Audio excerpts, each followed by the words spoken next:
Assalamualaikum warahmatullahi wabarakatuh. Perkenalkan nama saya Kundari, calon guru penggerak angkatan 7 yang berasal dari TKA Mahatun, Pondoan Tayupati, Jawa Tengah. Pada kesempatan ini saya akan memaparkan demonstrasi kontekstual tentang filosofi Ki Hajar Dewantara.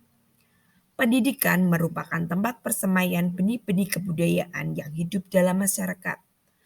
Pendidikan dan kebudayaan memiliki kaitan yang sangat erat untuk merubah suatu peradaban yang dicita-citakan. Bagaimana cara pendidik merefleksikan pemikiran KHD? Yaitu dengan cara melakukan pendidikan yang berpusat pada murid. Pembelajaran yang mendahulukan kepentingan dan kemampuan murid.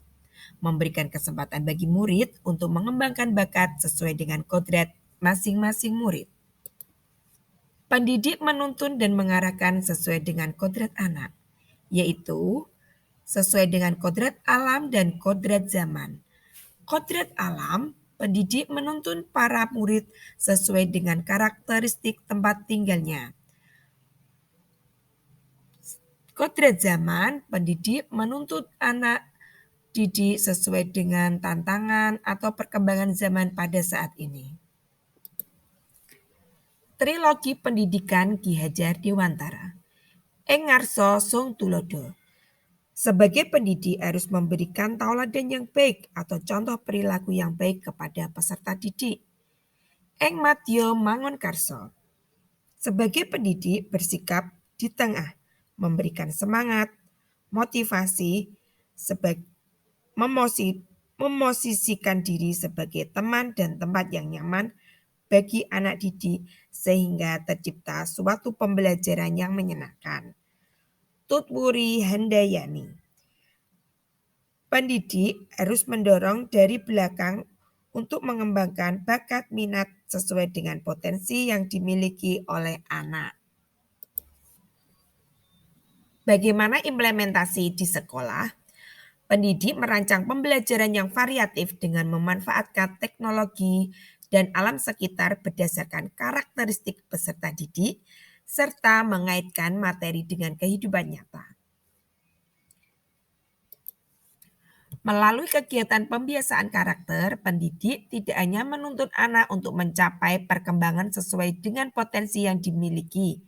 Selain itu, pendidik juga menanamkan nilai-nilai karakter dan budi pekerti yang baik terhadap peserta didik, sehingga tercipta generasi yang mencerminkan kesempurnaan budi pekerti penuh dengan kebijaksanaan, kebahagiaan sebagai bekal untuk hidup bermasyarakat di masa mendatang. Tantangan yang dihadapi di sekolah dalam mengimplementasikan pemikiran Ki Hajar Dewantara, yaitu kurangnya pemahaman yang mendalam bahwa penanaman budi pekerti bukan hanya sebatas di sekolah, namun lingkungan keluarga merupakan tempat belajar anak untuk mendapatkan keteladanan, tuntunan pengajaran dari orang tua. Tuntutan orang tua dalam orientasi pendidikan di sekolah ditekankan pada aspek kecerdasan kognitif saja, tanpa melihat bakat dan potensi setiap anak itu berbeda. Pendidik harus lebih terbuka terhadap perkembangan zaman dan teknologi, sehingga mampu menuntun anak sesuai dengan kodrat zaman. Bagaimana solusinya untuk menghadapi tantangan tersebut? Sekolah menyelenggarakan program parenting atau pendidikan orang tua untuk menyelaraskan pemikiran pemahaman tentang budi pekerti. Warga sekolah melakukan kesepakatan bersama bahwa orientasi pendidikan di sekolah berdasarkan kebutuhan dan potensi anak. Pendidik harus mengembangkan diri seperti mengikuti diklat, seminar, workshop. Dengan kesempatan ini saya mengikuti dan menggerakkan hati saya untuk ikut program pendidikan guru penggerak. Demikianlah pemaparan demonstrasi kontekstual implementasi di sekolah terkait dengan pemikiran Ki Hajar Dewantara tentang pendidikan. Terima kasih, salam guru penggerak.